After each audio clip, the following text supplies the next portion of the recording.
Com ಇಲ್ಲಿ friendship ಇಂದ ನನ್ಗೆ ಯಾವುದೇ ರೀತಿ ಪ್ರಾಬ್ಲಮ್ ಆಗಿಲ್ಲ. ತುಂಬಾ ಹತ್ರದಿಂದ ನೋಡಿದವ್ರು ಯಾರೂ ಇರ್ಲಿಲ್ಲ. ಜಂಟಿಯಾಗಿ ಕೊನೆವರೆಗೂ ಉಳ್ಕೊಂಡಿದ್ ನಾನು ಮತ್ತೆ ಗಿಲ್ಲಿ. ಒಂದ್ ನಿಮಿಷ ಮಾತಾಡೋದು ಕೇಳಿಸ್ಕೋಗಿಲ್ಲಿ. ಸೀಸನ್ ಪೂರ್ತಿ ನನ್ನನ್ನು ಯಾರು ನಾಮಿನೇಟ್ ಮಾಡದೇ ಇರೋಂಗೆ ಗಿಲ್ಲಿ ನೋಡ್ಕೊಳ್ಳೋ ತರ ಆಗಿತ್ತು. ಅವ್ರ ವಾಯ್ಸ್ ಜೋರ್ ಇರೋದ್ರಿಂದ ನಾವು ಜೋರ್ ಮಾಡೇ ಮಾತಾಡ್ಬೇಕಾಗತ್ತಲ್ವಾ. ಎಂಟರ್ಟೈನ್ ಮಾಡಿದ್ಲು through out the season. But personality ನಂಗೆ ಹೊರಗಡೆ ನಾನು ವಿಲನ್ ಥರನೇ ಕಾಣಿಸಿರ್ತೀನಿ. ರನ್ನರ್ ಅಪ್ಪಿಗೆ ನನ್ನನ್ನು ಕೇಳಿದಾಗ ನಾನು ಸುದೀಪ್ ಸರ್ಗೂ ಅದೇ ಹೇಳಿದೆ, ಯಾರು ಇಲ್ಲಿ ಡಿಸರ್ವಿಂಗ್ ಇಲ್ಲ ಅಂದರೆ ರಕ್ಷಿತಾ ಅಂತ. ಇದೇ ನನಗೆ ಬೇಕಾಗಿದ್ದು, ಇದಕ್ಕೆ ನಾನು ಬಿಗ್ ಬಾಸ್ಗೆ ಬಂದಿದ್ದು.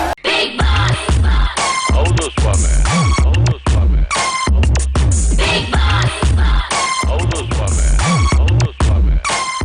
ನಮಸ್ತೆ, ನೀವು ನೋಡ್ತಾ ಇದ್ದೀರಾ ಫಿಲ್ಮ್ ಬೀಟ್ ಕನ್ನಡ. ನಾನು ಯಶ್ವಂತ್. ಬಿಗ್ ಬಾಸ್ ಸೀಸನ್ 12 ಮುಕ್ತಾಯ ಆಯಿತು. ವಿನ್ನರ್ ಯಾರು, ರನ್ನರ್ ಯಾರು, ಪ್ರತಿಯೊಂದು ಕೂಡ ಗೊತ್ತಾಯಿತು.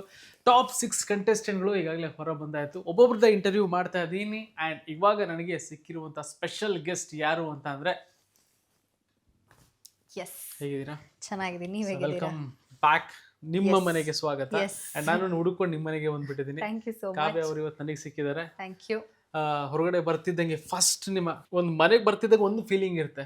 ಆ ಮನೆ ಬಿಟ್ಟು ನಮ್ಮ ಮನೆಗೆ ಬಂದೆ, ಆ ಒಂದು ಫೀಲ್ ಹೆಂಗಿತ್ತು? ನಿಮಗೆ ವೆಲ್ಕಮ್ ಮಾಡಿದ ರೀತಿ ಹೆಂಗಿತ್ತು? ಮನೆ ತುಂಬ ಜನ ಇದ್ರು. ಬರ್ತಿದ್ದಂಗೆ ಒಂದಿಷ್ಟು ಕ್ವೆಶನ್ಸು, ಅದಂಗೆ ಇದಂಗೆ ಅಂತ ನನಗೊಂದಿಷ್ಟು ಹಂಗಾಯ್ತು ಹಿಂಗಾಯ್ತು ಅಂತೆಲ್ಲ ಹೇಳಿದ್ರು. ತುಂಬ ಚೆನ್ನಾಗಿತ್ತು, ತುಂಬ ಖುಷಿ ಆಯಿತು. ಐ ವಾಸ್ ವೆಯ್ಟಿಂಗ್, ಆ್ಯಕ್ಚುಲಿ ಆ ಮೂಮೆಂಟಿಗೆ ವೆಯ್ಟ್ ಮಾಡ್ತಾ ಇದ್ದೆ ನಾನು. S, nice. ಒಂದಷ್ಟು ಸೀರಿಯಲ್ಸ್ ಅಲ್ಲಿ ಅಂತ ಬಂದಾಗ ಒಂದಷ್ಟು ಜನ ಸೇರ್ತಾ ಇರ್ತಾರೆ, ಅವಾಗ ಒಂದಷ್ಟು ಜನ ಪರಿಚಯ ಇರ್ತಾರೆ. ಅದಾದ್ಮೇಲೆ ಯಾವ್ದಾದ್ರು ಒಂದು ಶೋಸ್ಗಳಲ್ಲಿ, ಅದಾದ್ಮೇಲೆ ಕೆಲವೊಂದು ಮುಖಗಳು, ಹೊರಗಡೆ ನೋಡಿದಂಥ ಮುಖಗಳು ಬಿಗ್ ಬಾಸ್ ಮನೆ ಒಳಗಡೆ ಬಂದಾಗ ಅವರೊಟ್ಟಿಗೆ ಇದ್ದಂಥ ರಿಯಾಕ್ಟ್ ಹೆಂಗಿತ್ತು? ಒಂದಷ್ಟು ದಿನಗಳ ಕಾಲ ಹೊರಗಡೆ ಒಂದು ರೀತಿಯಲ್ಲಿ ಅನ್ಕೊಂಡಿದ್ದೆ, ಒಳಗಡೆ ಸ್ವಲ್ಪ ಬೇರೆ ಥರ ಇದಾರಲ್ಲ ಅಂತ ಅನ್ಸಿದ್ದೇನಾದ್ರೂ ಆಗಿದೆಯಾ? ಆ ಥರ ತುಂಬ ಹತ್ರದಿಂದ ನೋಡಿದವ್ರು ಯಾರೂ ಇರಲಿಲ್ಲ. ಅಂದರೆ ಇವಾಗ ಫಾರ್ ಎಕ್ಸಾಂಪಲ್ ಚಂದ್ರಣ್ಣ ಆಗಿರ್ಬೋದು, ಕಲರ್ಸಲ್ಲೇ ವರ್ಕ್ ಮಾಡಿರೋ ಚಂದ್ರಣ್ಣ ಆಗಿರ್ಬೋದು, ಜಾನ್ವಿ ಅಕ್ಕ ಆಗಿರ್ಬೋದು, ಇವ್ರನ್ನೆಲ್ಲ ನಾನು ಹಿಂಗೆ ಶೋಸಲ್ಲಿ, ಇವೆಂಟ್ಸಲ್ಲಿ ಮೀಟ್ ಮಾಡಿದ್ದು. ಕೂತು ಮಾತಾಡಿ ಅವ್ರು ಹೆಂಗೆ ಅಂತ ತಿಳ್ಕೊಳ್ಳೋಷ್ಟು ಕಾನ್ವರ್ಸೇಷನ್ಸೇ ಆಗಿರಲಿಲ್ಲ. ಧನು ಅಂತ ಆಗಿರ್ಬೋದು, ಸ್ಪಂದನ, ಅಭಿನಂತೂ ನಾನು ಮೀಟೇ ಮಾಡಿಲ್ಲ. ಧನು ಸ್ಪಂದನ ಅಟ್ಲೀಸ್ಟ್ ಅನ್ಬಂದ ಅವಾರ್ಡ್ಸಲ್ಲಿ ಇಲ್ಲಿ ಮೀಟ್ ಮಾಡಿದ್ದೀನಿ. ಹಿಂಗೆ ಮೀಟ್ ಮಾಡಿದಾಗ ಇವೆಂಟ್ಸಲ್ಲಿ ಮಾತಾಡಿರೋದು. ಆ್ಯಂಡ್ ಗಿಲ್ಲಿನೂ ಅಷ್ಟೇ, ನಾನು DKD ಶೋ ಅಲ್ಲಿ ಮಾಡಿದಾಗ ಅವನು ಆ ಶೋ ಅಲ್ಲಿ ಮಾಡಿದ್ದು ಅಷ್ಟೇ ಗೊತ್ತು. ಅಂದರೆ ಆ ಕಾನ್ವರ್ಸೇಷನ್ಸು ಆಗಿಲ್ಲ. ಸೊ ಯಾರ ಬಗ್ಗೆನೂ ನನಗೆ ಅಷ್ಟು ಇವ್ರು ಹಿಂಗಿದ್ರು ಹಂಗಾಗಿದ್ದಾರೆ ಅಂತ ಹೇಳೋದಕ್ಕೆ ಯಾರು ಕ್ಲೋಸ್ ಆಗಿ ಇದ್ದವ್ರು ಇರಲಿಲ್ಲ. Okay okay. ಈಗ ಬಿಗ್ ಬಾಸ್ ಮನೆ ಒಳಗಡೆ ಹೋಗ್ತಿದ್ದಂಗೆ ಜಂಟಿ ಒಂಟಿ ಕಾನ್ಸೆಪ್ಟ್ ಅಂತ ಅಂದಾಗ ಕೆಲವ್ರಿಗೆ ಜಂಟಿ ನೆಗೆಟಿವ್ ಆಗಿದೆ, ಕೆಲವ್ರಿಗೆ ಪಾಸಿಟಿವ್ ಆಗಿದೆ. ಸೊ ನಿಮ್ಗೆ ಹೆಂಗಾಯ್ತು ಅದು? ನೆಗೆಟಿವಾ ಪಾಸಿಟಿವಾ? ನೆಗೆಟಿವ್ ಪಾಸಿಟಿವ್ ಅಂತ ಹೇಳೋಕ್ಕಾಗಲ್ಲ. ಇವಾಗ ಆ ಜಂಟಿ ಒಂಟಿ ಅನ್ನೋ ಕಾನ್ಸೆಪ್ಟೇ ಒಂಥರ, ಇವಾಗ ಒಂಟಿಯಾಗಿ ಬಂದವರೆಲ್ಲ ತುಂಬ ಡಾಮಿನೇಟಿಂಗ್ ಆಗಿ ಆ ಫಸ್ಟ್ 2 ವೀಕ್ಸ್ ಏನಿದೆ, ಫಸ್ಟ್ 3 ವೀಕ್ಸ್ ಹಾಗೆ ಅದು ಸ್ಟಾರ್ಟ್ ಆಗೋಯ್ತು. ಈಗ ಫಸ್ಟ್ 2-3 ವೀಕ್ಸಲ್ಲಿ ನಾವೇನು ತೋರಿಸ್ತೀವಿ ನಮ್ಮ ಕ್ಯಾರೆಕ್ಟರ್ನ, ಅದು ಹಾಗೆ ಜನರು ಹಾಗೇನೆ ನೋಡ್ಕೊಂಡು ಹೋಗ್ತಾರೆ. ಪ್ರಾಬಬ್ಲಿ ಅದೇ ಚಾಲೆಂಜ್ ಅನಿಸುತ್ತೆ ಈ ಸೀಸನಲ್ಲಿ. ಜಂಟಿಯಾಗಿ ಬಂದು ಒಂಟಿಯಾಗಿ ಬಂದು ಹೆಂಗೆ ಅದನ್ನು ಬ್ಯಾಲೆನ್ಸ್ ಮಾಡ್ತಾರೆ, ಹೆಂಗೆ ನಮ್ಮನ್ನು ಪ್ರೂವ್ ಮಾಡ್ಕೋತೀವಿ ಅನ್ನೋದೇ ಇದು ಎಂಟೈರ್. ಬಿಕಾಸ್ ಏನಕ್ಕೆ ಕೇಳಿದೆ ಅಂತಂದ್ರೆ, ಈಗ ಇಬ್ರು ಜಂಟಿ ಆಗಿದ್ದಾಗ ಅಲ್ಲಿ ಹೆಂಗಾಗೋಗುತ್ತೆ ಅಂತಂದ್ರೆ, ಒಬ್ರು ಚೆನ್ನಾಗಿರ್ತಾರೆ, ಕರೆಕ್ಟ್ ಆಗಿರ್ತಾರೆ, ಇನ್ನೊಬ್ರು ತಪ್ಪು ಮಾಡಿದಾಗ ಇವರು ನಾಮಿನೇಟ್ ಆಗ್ತಾರೆ, ಇವರು ಮನೆಯಿಂದ ಆಚೆ ಹೋಗೋದು, ಈ ಥರದ್ದೆಲ್ಲ ಆಗೋಗಿದೆ. ಸೊ ಹಂಗಿದ್ದಾಗ ಒಬ್ರು ಕರೆಕ್ಟಾಗಿ, ಓಕೆ ನಾನು ಕರೆಕ್ಟ್ ಆಗಿದ್ದೀನಿ ಅಂತಂದ್ರೆ ಇನ್ನೊಬ್ರು ಮಾಡೋ ತಪ್ಪಿಗೆ ಅದನ್ನ ನಾವು ಅನುಭವಿಸ್ಬೇಕಾಗತ್ತಲ್ಲ. ಆ ಥರದ್ದು ಏನಾದರೂ ಆಯ್ತಾ? ಅದು ನಮಗೆ ಜಂಟಿ ಓಪನ್ ಆಗೋವರೆಗೂ ಪ್ರಾಬ್ಲಮ್ ಆಗಬೇಕಾಗಿದೆ. ಅಂದರೆ ಈಗ ಹೊರಗಡೆ ನಾಮಿನೇಟ್ ಆಗಿ ಹೊರಗಡೆ ಹೋದ್ರೂ ಇಬ್ರು ಹೋಗ್ಬೇಕಾಗ್ತಿತ್ತು. ಸೊ ಆ ಥರ ನಾನು ಜಂಟಿಯಾಗಿ ಹೋಗಿದ್ರಿಂದ ನನಗೇನು ಆ ಥರ ಪ್ರಾಬ್ಲಮ್ ಆಗಲಿಲ್ಲ. ಇವಾಗ ಜಂಟಿಯಾಗಿ ಕೊನೆವರೆಗೂ ಉಳ್ಕೊಂಡಿದ್ದು ನಾನು ಮತ್ತು ಗಿಲ್ಲಿ. ಇಬ್ಬರು ಒಟ್ಟಿಗೆ ಹೋಗಿದ್ದು ಫಸ್ಟ್ ನಾನು ಮತ್ತು ಅವನು, ಲಾಸ್ಟ್ವರೆಗೂ ಉಳ್ಕೊಂಡ್ವಿ. ಆ ಥರ ಒಬ್ರು ಸ್ಟ್ರಾಂಗ್ ಒಬ್ರು ವೀಕ್ ಅಂತ ಆಗಿದ್ದಿದ್ರೆ ಯಾರಾದರೂ ಒಬ್ಬರಾದ್ರೂ ಹೊರಗಡೆ ಬರ್ತಿದ್ವಿ, ಅಥವಾ ಇಬ್ರು ಹೊರಗಡೆ ಬಂದ್ಬಿಡ್ತಾ ಇದ್ವಿ. ಇಬ್ರು ಸ್ಟ್ರಾಂಗ್ ಆಗಿದೆ, ಇದಕ್ಕೆ ಕೊನೆವರೆಗೂ ಇದ್ರಿ. ಆ್ಯಂಡ್ ಅದು ಒಳ್ಳೆ ಒಪಿನಿಯನ್ ಕೂಡ ಹೌದು. ಬಟ್ ಮನೆ ಒಳಗಡೆ ಇರೋರಿಗೆ ಅದು ಸ್ವಲ್ಪ ಬೇರೆ ಥರ ಅನಿಸುತ್ತೆ.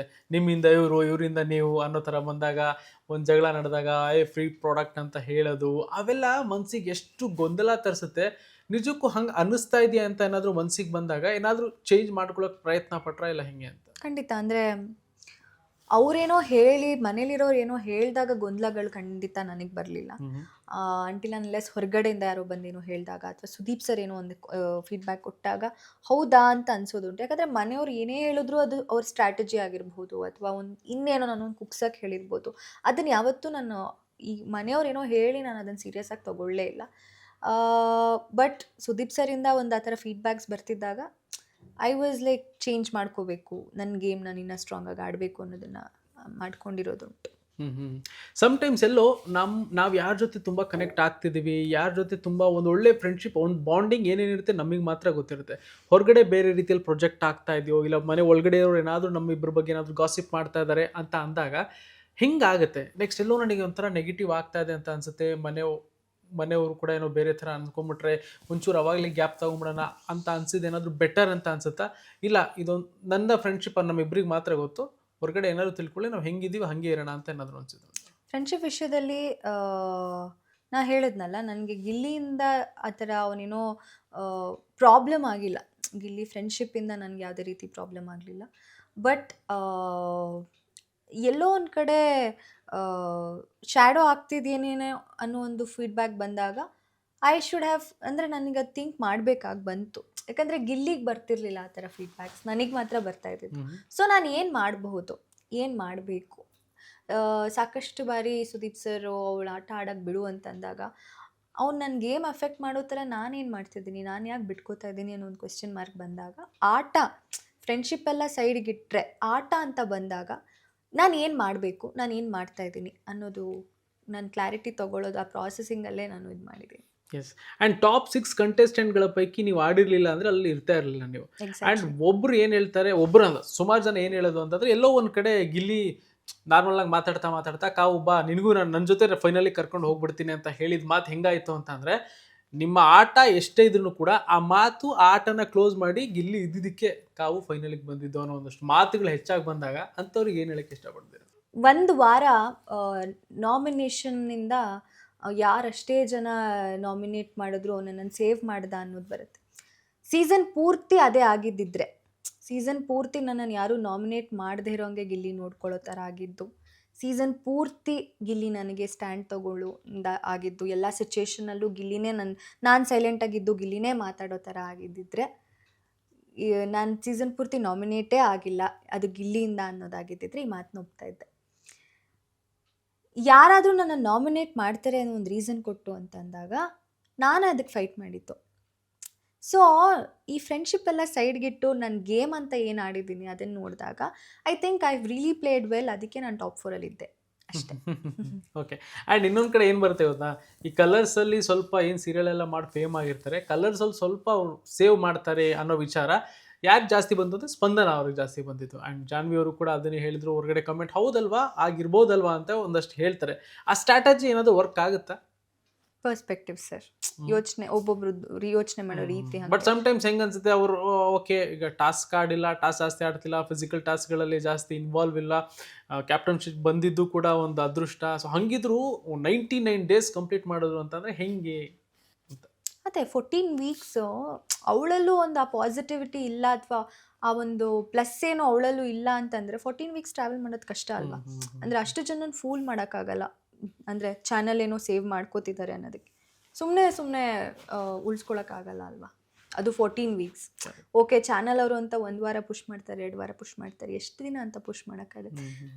ಇನ್ಫ್ಯಾಕ್ಟ್ ಆ ಥರ ಪುಷ್ ಮಾಡೋದು ಇಲ್ಲ. ಅಂದರೆ ಚಾನಲ್ ಅವರು ಅಂತ ಹೇಳಿ ಆ ಥರದ್ದು ಗೇಮಿಗೆ ಮೋಸ ಮಾಡಲ್ಲ, ಶೋಗೆ ಮೋಸ ಮಾಡಲ್ಲ ಅಂತ. ಆ್ಯಂಡ್ ನಿಮ್ಮ ಮತ್ತು ಅಶ್ವಿನಿ ನಡುವಿನ ಒಂದಷ್ಟು ಕದನಗಳು ಸಿಕ್ಕಾಪಟ್ಟೆ ನಡೀತು. ಸ್ಟಾರ್ಟಿಂಗ್ ನೀವು ಮಾತಾಡ್ತಾ ಸಿಂಗ್ಯುಲರ್ ವರ್ಡ್ ಯೂಸ್ ಮಾಡೋದಾಗಿರ್ಬೋದು, ಅದು ಅತಿರೇಕಕ್ಕೂ ಕೂಡ ಹೋಯಿತು. ಅದಾದಮೇಲೆ ಒಂದು ಪತ್ರದ ಮೂಲಕ ಕೊನೆಲಾಯಿತು. ಬಟ್ ಇನಿಷಿಯಲ್ ಡೇಸ್ಗಳಲ್ಲಿ ಹೆಂಗೆ ಅನ್ನಿಸ್ತು ನಿಮಗೆ? ತುಂಬ ಡಾಮಿನೇಟಿಂಗ್ ಕ್ಯಾರೆಕ್ಟರ್ ಅಂತ ಅನ್ನಿಸ್ತಾ ಇಲ್ಲ ಹೆಂಗೆ? ಹೌದು, ಯಾಕಂದರೆ ಅವರು ಒಂಟಿಯಾಗಿ ಬಂದಿದ್ದರಿಂದ ತುಂಬ ಡಾಮಿನೇಟಿಂಗ್ ಆಗಿ ಅವರು ಡಾಮಿನೇಟಿಂಗ್ ಆಗಿ ಅವ್ರ ಕ್ಯಾರೆಕ್ಟರ್ನ ಅವರು ಪ್ರೊಜೆಕ್ಟ್ ಮಾಡ್ಕೊಂಡಿದ್ದು, ತೋರಿಸ್ಕೊಂಡಿದ್ದು. ಸೊ ಎಲ್ಲೋ ಒಂದು ಕಡೆ ನಾವು ಜಂಟಿಯಾಗಿ ಬಂದಿದ್ದೀವಿ, but we are not less, ನಾವು ಏನು ಕಮ್ಮಿ ಅಲ್ಲ ಅನ್ನೋದನ್ನು ನಾವು ತೋರಿಸ್ಕೋಬೇಕಾಗತ್ತೆ. ಅಂಥ ಟೈಮಲ್ಲಿ ನಾನು ಮಾತಾಡಿದ್ದುಂಟು. ಈಗ ಅವ್ರದ್ದು ವಾಯ್ಸ್ ರೇಸ್ ಮಾಡಿ ಅವ್ರು ಸ್ವಲ್ಪ ಅವ್ರ ವಾಯ್ಸ್ ಜೋರಿರೋದ್ರಿಂದ ನಾವು ಹಾಗೆ ಹೇಳಬೇಕಾಗಿ ಬರುತ್ತೆ. ಪ್ರಾಬಬ್ಲಿ ಅವರು ಕಾಮಾಗಿ ಹೇಳಿದ್ರೆ ನಾವು ಕಾಮಾಗೆ ಹೇಳ್ತಿದ್ವೇನು. ಅವ್ರ ವಾಯ್ಸ್ ಜೋರಿರೋದ್ರಿಂದ ನಾವು ಜೋರು ಮಾಡೇ ಮಾತಾಡಬೇಕಾಗತ್ತಲ್ವ. ಇಷ್ಟು ದಿನಗಳ ಕಾಲ ಬಿಗ್ ಬಾಸ್ ಮನೇಲಿ ಇವರೊಟ್ಟಿಗೆ ಯಾಕೋ ಬಾಂಡಿಂಗ್ ನನಗೆ ಸರಿನೇ ಹೋಗಲಿಲ್ಲ, ಕೊನೆವರೆಗೂ ಕೂಡ ಅವ್ರನ್ನ ಅರ್ಥನೇ ಮಾಡ್ಕೊಳಕ್ಕಾಗಲಿಲ್ಲ ಅಂತಂದರೆ ಯಾವ ಕ್ಯಾರೆಕ್ಟರ್? ಬಾಂಡಿಂಗ್ ಆಗಲೇ ಇಲ್ಲ ಅಂತಂದರೆ ಅದೇ ಇವಾಗ ಕ್ಲಾಶಸ್ ಆಗಿದ್ದರಿಂದ ಅಶ್ವಿನಿ ಮ್ಯಾಮ್ ಜೊತೆ ನಾನು ಕೊನೆವರೆಗೂ ಕೂತು ಮಾತಾಡಿ ಒಂದು ಅರ್ಥ ಮಾಡ್ಕೊಳ್ಳೋ ಥರ ಸಿಚುಯೇಷನ್ ಬರಲೇ ಇಲ್ಲ. ನನಗೂ ಬೇಡ ಅನಿಸುತ್ತೆ ಅನ್ನೋ ಥರನೇ ಇತ್ತು. ಅಂದರೆ ಹೋಗಿ ಮಾತಾಡಬೇಕು ಅಂತಲೂ ಅನಿಸ್ತಾ ಇರಲಿಲ್ಲ. ಯಾಕಂದರೆ ಆಟ ಆಡ್ತಾಯಿದ್ವಿ ನಾವೆಲ್ಲರೂ, ನಮ್ಮ ಆಟದ ಮೇಲೇ ಕಾನ್ಸಂಟ್ರೇಟ್ ಮಾಡ್ತಾಯಿದ್ವಿ. ಆ್ಯಂಡ್ ರಕ್ಷಿತಾ ಜೊತೆನೂ ಅಷ್ಟು ನಾನು ಕೂತು ಮಾತಾಡಿ ಇದು ಮಾಡಿದ್ದಿಲ್ಲ. ಸೊ ಆಮೇಲೆ ಅರ್ಥ ಆಗಲಿಲ್ಲ ನನಗೆ ರಕ್ಷಿತಾ, ವಾಟ್ ಈಸ್ ರಕ್ಷಿತಾ, ಅವಳ ಪರ್ಸ್ನಾಲಿಟಿ ಗೊತ್ತಾಗಲಿಲ್ಲ. ಎಂಟರ್ಟೈನ್ ಮಾಡಿದ್ಲು through out the season, but personality ನಂಗೆ ಅರ್ಥ ಆಗಲಿಲ್ಲ. ಗಿಲ್ಲಿ ಬಗ್ಗೆ ತುಂಬ ಪೊಸೆಸಿವ್ ಅಂತ ಅನಿಸ್ತಾ ರಕ್ಷಿತಾ? ನಿಮ್ಮ ಅವರ ಫ್ರೆಂಡ್ಶಿಪ್ ನೋಡಿದ್ರೆ ನೀವಿಬ್ರು ಕೂತ್ರೆ ಮಧ್ಯದಲ್ಲಿ ಬರೋದು ಮಾತಾಡ್ಸೋದು, ಆ ಪೊಸೆಸಿವ್ನೆಸ್ ಕಾಣಿಸ್ತಾ? ನಾಟ್ ಓನ್ಲಿ ಗಿಲ್ಲಿ, ಅವಳು ಅವಳು ಯಾರು ಕ್ಲೋಸ್ ಆಗಿರ್ತಾಳೋ ಎಲ್ಲರೂ ಅಟೆನ್ಷನ್ ಅವಳಿಗೆ ಬೇಕು ಅಂತ ಎಕ್ಸ್ಪೆಕ್ಟ್ ಮಾಡ್ತಾಳೆ. ಸೊ ಅವಳು ಆ ಥರದ್ದು ಒಂದು character Rakshita. So it's not only with Gilli. ಎಲ್ಲರೊಟ್ಟಿಗೆ ಹಂಗೆ ಇತ್ತು, ಚೇರ್ ಎಲ್ಲ ತಗೊಂಡೋಗಿಡೋದು ಅದು ಇದು. ಎಸ್, ಈಗ ಆಚೆ ಕಡೆ ಬರ್ತಿದ್ದಂಗೆ ಸೊ ಫೈನಲ್ಸ್ ಅಂತ ಏನು ನಡೀತು ಆ ಟೈಮಲ್ಲಿ, ಆ ಒಂದು ಬಿಗ್ ಬಾಸ್ ಮನೆ ಅಲ್ಲಿ ನೋಡಿದ್ರೆ ಒಂದಷ್ಟು ಫ್ಲೆಕ್ಸ್ಗಳೆಲ್ಲ ನಾವು ಕೂಡ ಅಲ್ಲಿ ಹೋಗಿದ್ವಿ, ನೋಡಿದ್ವಿ. ನಿಮ್ಮ ಗಿಲ್ಲಿ ಒಂದಷ್ಟು ಫ್ಲೆಕ್ಸ್ಗಳೆಲ್ಲ ಹಾಕಿದ್ರು. ಆ ಒಂದು ಒಳಗಡೆ ಇದ್ದಾಗ ಗೊತ್ತಾಗಲ್ಲ ಹೊರಗಡೆ ಏನು ನಡೀತಾ ಇದೆ ನಮ್ಮ ಬಗ್ಗೆ, ಪಾಸಿಟಿವಾ ನೆಗೆಟಿವಾ, ಯಾರು ಮೆಚ್ಕೊಂಡಿದ್ದಾರೆ ಅನ್ನೋದು ಗೊತ್ತಾಗಲ್ಲ. ಬಟ್ ಹೊರಗಡೆ ಬಂದಾಗ ಹೆಂಗೆ ಅನಿಸುತ್ತೆ ಈ ಥರ ಒಂದಷ್ಟು ಫ್ಯಾನ್ಸ್ಗಳನ್ನ ನಾವು ಅಲ್ಲಿ ಇದ್ಕೊಂಡು ಸಂಪಾದನೆ ಮಾಡ್ಬೋದಾ ಅನ್ನೋ ಒಂದು ಕ್ವಶನ್. ನನಗೆ ನಾನು ಅಂದ್ಕೊಂಡಿದ್ದು ಈಗ ಗಿಲ್ಲಿ ತುಂಬ ರೇಗಿಸ್ತಾ ಇರ್ತಾನೆ, ನಾನು ಅವಾಯ್ಡ್ ಮಾಡಿ ಇಗ್ನೋರ್ ಮಾಡಿ ಹೊರಗಡೆ ನಾನು ವಿಲನ್ ಥರನೇ ಕಾಣಿಸಿರ್ತೀನಿ, ಇವಳು ಈ ಥರ ಮಾಡ್ತಿದ್ದಾಳೆ ಅಂತ. ನಾನು ತುಂಬ ಸಲ ಗಿಲ್ಲಿಗೂ ಹೇಳಿದ್ದೀನಿ, ನಾನು ವಿಲನ್ ಮಾಡಿದ್ಯಾ ಕಣೋ ಹೊರಗಡೆ ನೀನು ಅಂತ.